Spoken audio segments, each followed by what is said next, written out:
Twilight in a wheat field, northwest Oklahoma. This is a wildcat, an oil well in unproved territory.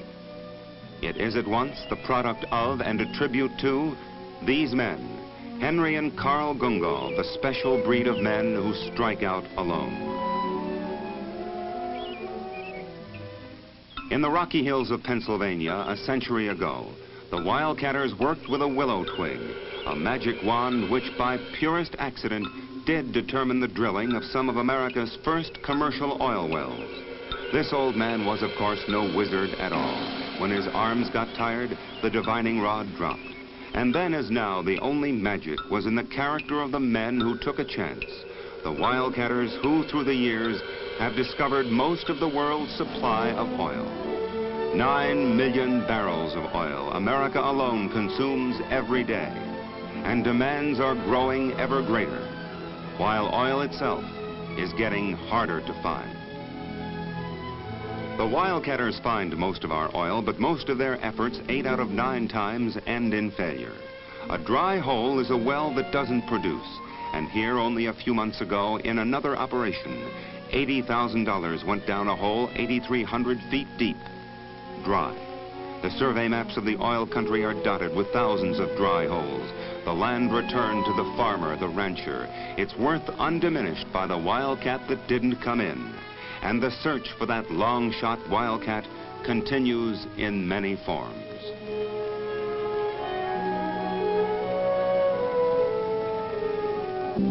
For Carl Gungal, the search entails endless days of driving through the vast Oklahoma countryside.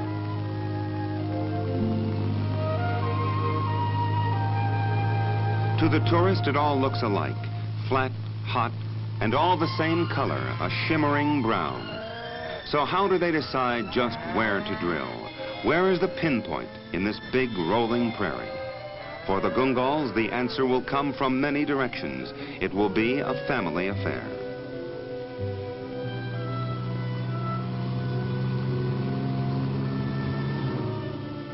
For Henry Gungal, his brother's long hours of driving are matched by painstaking study in the county courthouse. Here are documented other efforts to find oil, each in its own way, as hopeful as theirs. Musty old deeds, long forgotten leases, even an unpaid mortgage. Each of them, to a veteran oilman, contains a fragment of the final answer.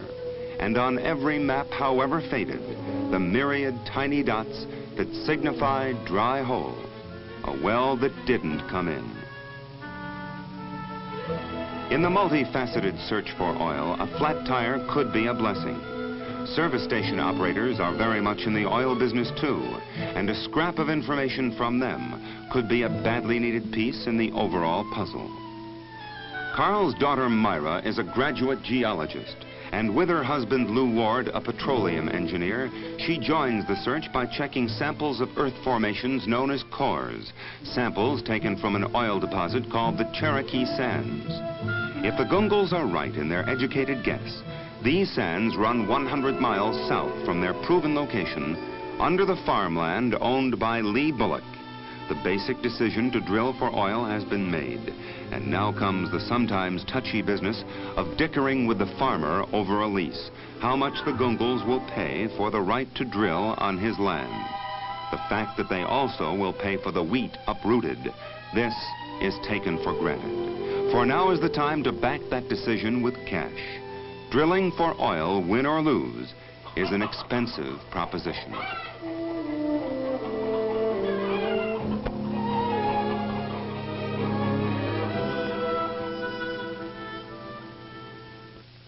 Well, if we can get a pretty good block here, I think maybe we might be able to drill a well. And but we can't pay, you know, $8 an acre for a block of leases. We've already purchased some of the acreage in the area from some of the landowners, and we'd like to buy some more.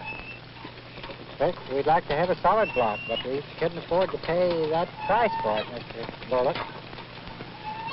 You could get your price down where it's, we might be able to get together. And if we got a well drilled in here, why, that would help all of us. Well, we could get down to where we would pay you $1 per acre for the lease. Yeah, I think I ought to have more than $1 an acre, and has been land leased around here for over $1. The land is abundantly rich on the surface, but what lies far under the wheat is still a mystery, despite the extensive scientific surveys already conducted, the months, sometimes years of technical research and evaluation. Here on the flat Oklahoma prairies, where wheat and oil rigs grow side by side, the breed of men who search for oil is essentially the same as it was 100 years ago on the banks of Oil Creek in northern Pennsylvania. One fact has changed: the increasing difficulty of finding the oil, and once it is found, the responsibility of conserving it. Untold millions of barrels of oil were wasted here along Oil Creek in the tragic belief that oil would last forever.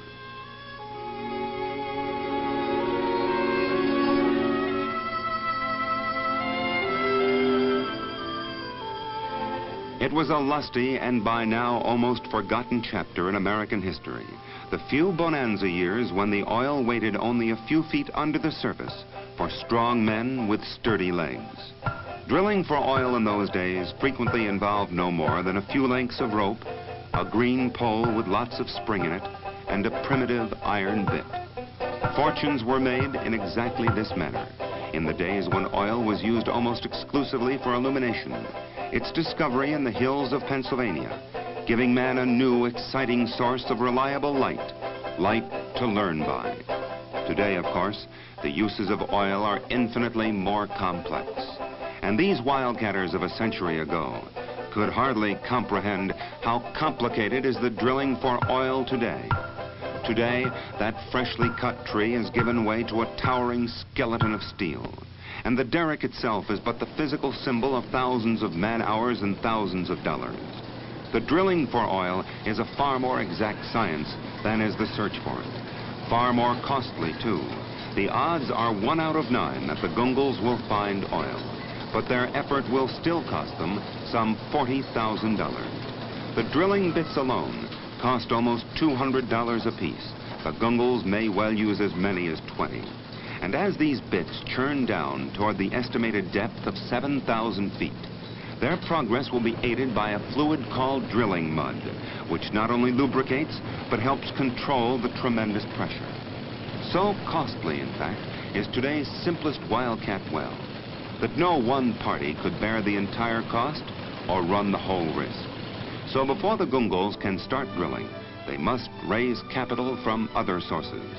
And to this end, Carl Gungal visits the offices of a major oil company in Tulsa, Oklahoma, there to ask for a dry hole contribution.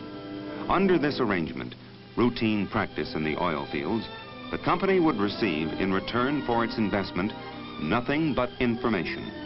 But what it learns from this one wildcat well could give the investor priceless clues to the value of its own holdings. These men speak the same language. This is no place for high-power salesmanship. The odds are too well known. The maps, the geological findings, the known character of the Gungal brothers. These are the factors that ultimately will determine the answer.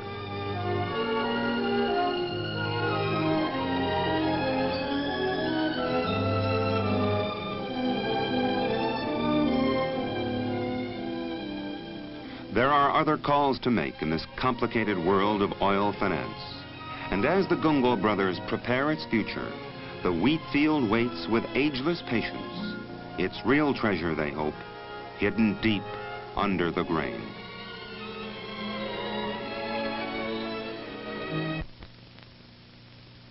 The company's division committee meets in regular session with the Gungle matter only one of the items of business. Proposals like this one are made often and routinely, but few climb this high.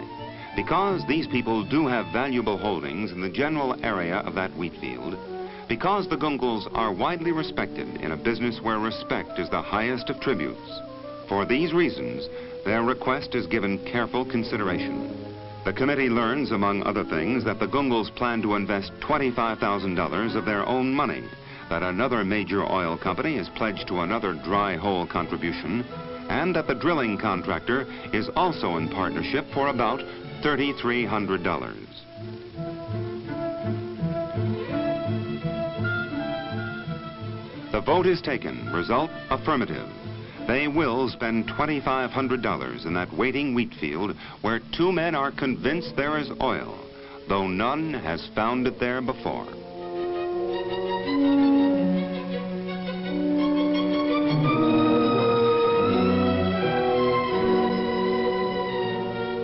The well is right about here, Enid, Oklahoma.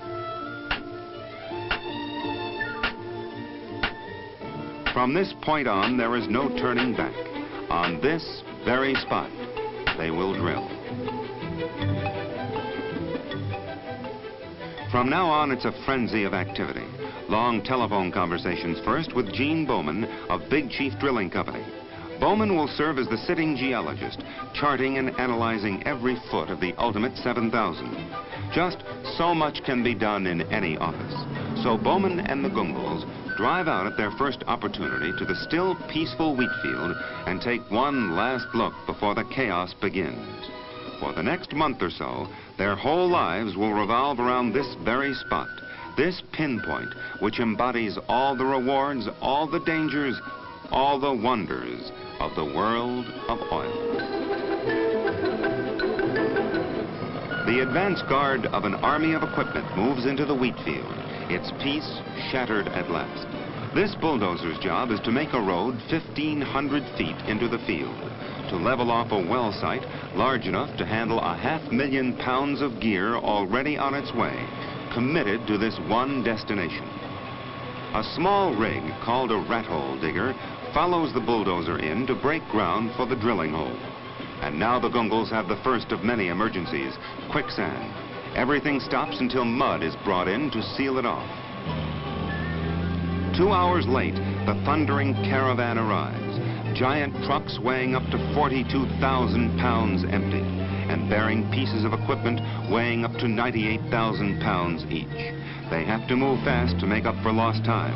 All this gear must be unloaded before nightfall. The unsuspecting wheat field with its blanket of soft loam was never intended for traffic like this. Result, another emergency, another delay.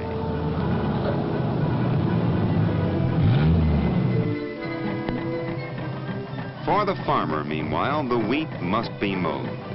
This, to him, is real treasure. He can see it, he can touch it. The oil men aren't so lucky. Finally, the rigging up begins. First with the gin poles, which operate both as a winch to lift equipment and as levers to move it around. At this stage in the operation, everybody else in the convoy takes their lead from this one driver.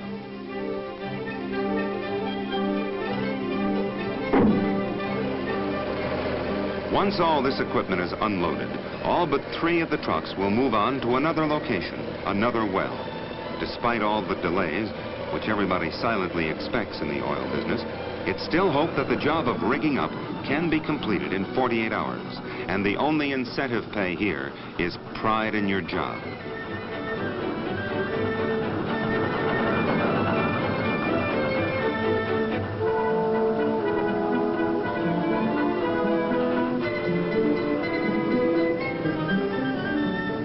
With morning, the first task is moving into place the 60,000-pound substructure, the foundation of the whole rig.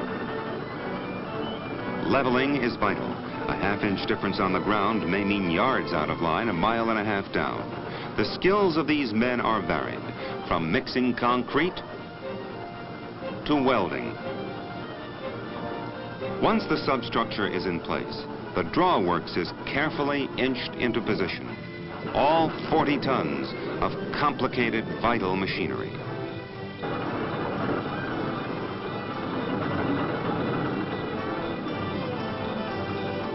£500,000 of equipment have now been assembled, but on the ground. And now comes the moment which still excites the most hardened of oilmen, the actual raising of the mast. 70,000 pounds heavy, 131 feet high. Less than 48 hours ago, remember, this was still a field of untouched wheat.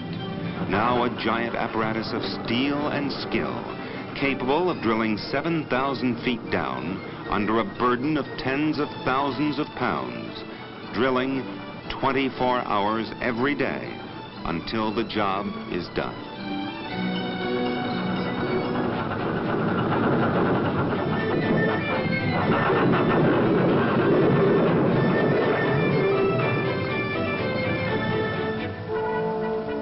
It's an exciting moment, but an anxious one. The masts have been known to buckle. Cables, however strong, do sometimes break.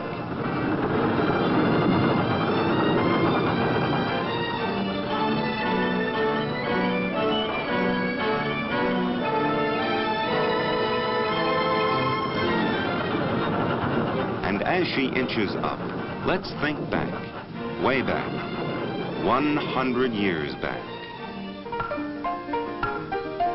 All it took then was muscle and luck.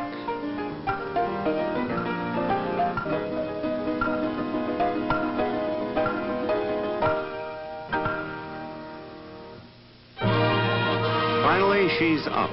The deceptively fragile-looking framework of steel which marks one more milestone in this wildcat dream which two brothers have shared. There were times when reality seemed so far away. But this, at last, this is real.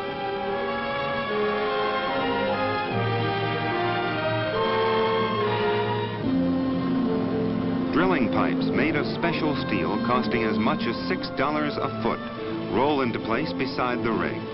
As the hole deepens, these pipes will be joined together to form a string. And through this string, the drilling fluid will clear away the cuttings made by the bits.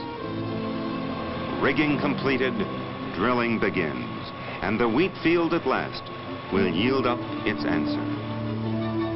Technically, this is not an oil well yet. It is just a hope, a hole in the ground. To the uneducated eye, the drilling for oil is an uncoordinated nightmare of mud and noise, of screaming machinery and shouting men. But this is, in reality, one of the most highly specialized, most intricately timed operations in all industry. And every oil rig is different, its component parts chosen and altered for the specific demands made by the particular job. The men who work the oil rig prefer certain tools too. The key man on any oil rig is the tool pusher, the on-the-scene representative of the drilling company. Here the tool pusher is Rich Weber, and more than any other one man, he embodies the exacting strain of drilling for oil. His responsibility runs round the clock.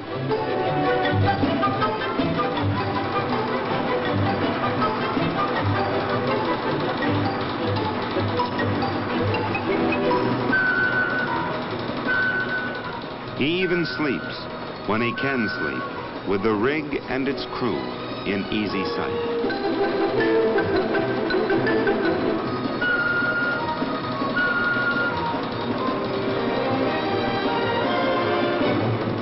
There is the driller, Dobbin Holder. Like most of these men, he started as a roughneck, when still, legally at least, only a boy. A barrel of a man and proud of his strength, he works with almost dainty precision, controlling vast pressures which on this rig can exert a total weight on the bit of 80,000 pounds. And this is not an exceptionally deep hole. Some wells are drilled to more than 20,000 feet. This one goes about 7. A driller's only job, his only value, is to make holes. Everything else is a mere distraction, however disastrous, however costly it might be.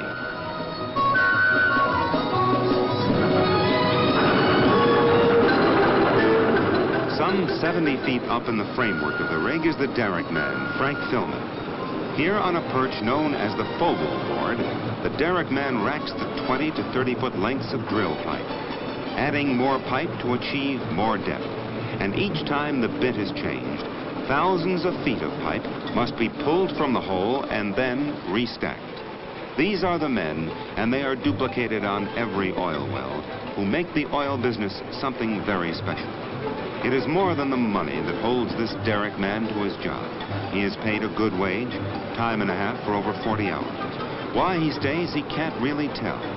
But up here, there is a certain freedom. It is a tough, demanding job, which he does well, and others cannot.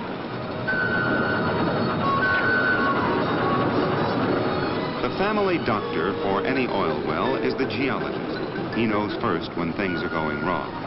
Jack Cuthbert minutely examines samples taken from the hole every 10 feet. Right now, there is, as yet, not the slightest trace of oil.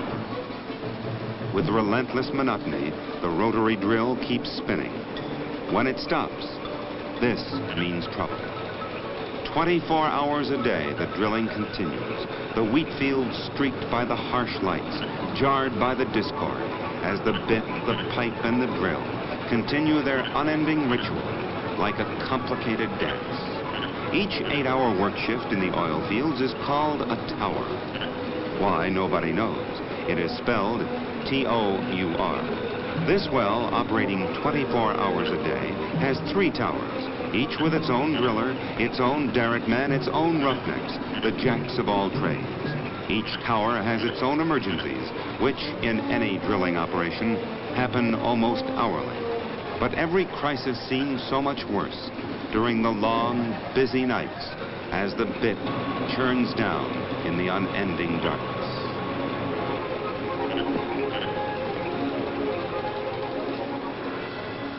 With the dawn, another tower takes its place on the rig. It's now estimated that this well will take about 22 days to reach its total depth of 7,000 feet. So far, the troubles have been minor, or as minor as any troubles can be, when man starts groping with his scytheless machinery deep into the earth. The hardest job now, perhaps, falls to the wildcatters themselves, Carl and Henry Gungal, who now can only wait. Wait in silence as the rotary drill screams out its unending circle. Through the long days, the harvest continues. As far below the wheat, the bit crunches its way inch by inch toward 7,000 feet.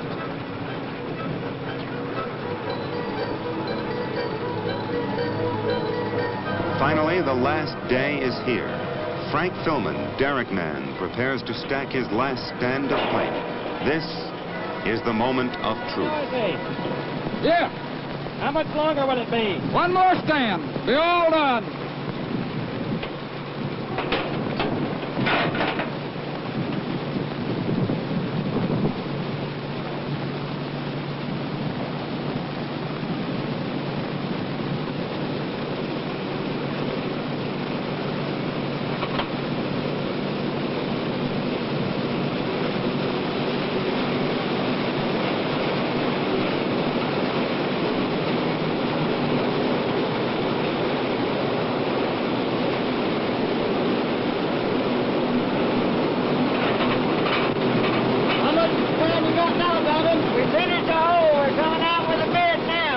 Final depth, 6,750 feet.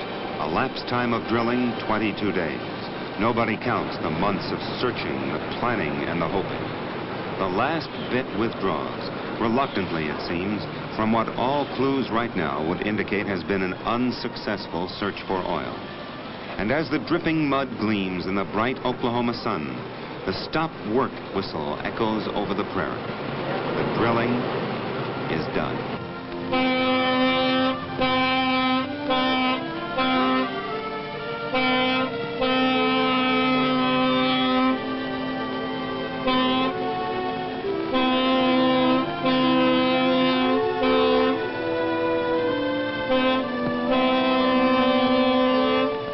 Now comes the final conclusive test for oil as logging the well gets underway.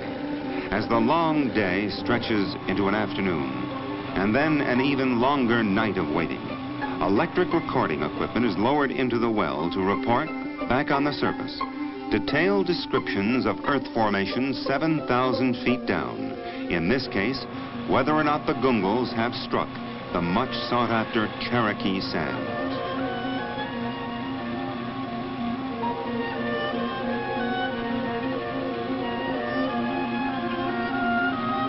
These last few minutes are always the longest.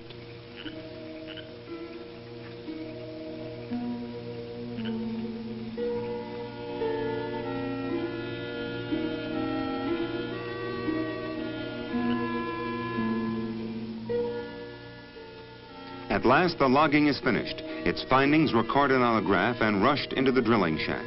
The Gungals suspect they know what the answer will be. More than 30 years of experience have given them not only knowledge, but an instinct that sometimes is more reliable. But in the forlorn hope that they could be wrong, every inch of the graph is checked, interpreted, and thoroughly discussed. The men who worked the well, roughnecks, drillers, derrick men, they have no stake in this anymore. Whatever the outcome, most of them will move on to another job. But looking for oil is not just a job. And so they wait, wanting to know, listening to the hum of voices from the drilling shack grow quieter and more discouraged. And as they wait, the nagging knowledge of what failure means. If there is no oil, this in a few weeks will be but another dot on a land map. A dot meaning dry hole. All the hope, all the effort that money can't buy will be unmarked as the land slowly erases all signs of their presence. Inside the drilling shack, suspicion has crystallized into certainty. Every hopeful waver in the graph lines has been analyzed and discarded. The log is closed. And under the towering derrick, the verdict is at last put into words. There is no oil. The odds against the wildcatters have prevailed again. At a cost of $40,000, the oil industry has received one more tiny fragment of information, and the search for oil has grown that much more difficult. Quietly, the Gungals turn their backs on what might have been.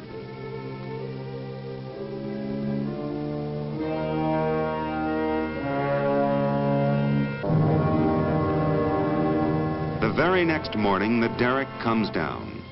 Already, in some other wheat field perhaps, the bulldozers are preparing the way for its arrival. And other men, knowing full well the odds against them, will quietly watch it go up. The wheat has been cut. And now so too has that alien stalk of steel come down.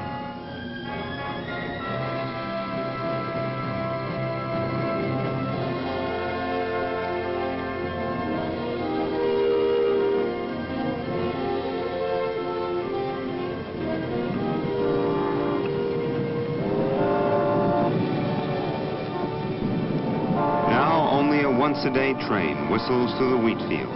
The wildcatters have lost. But the free world has gained through their failure, as it always has and always will, through the efforts of men who strike out alone. To this special breed of men, to the character of the wildcatter, may there never be the end.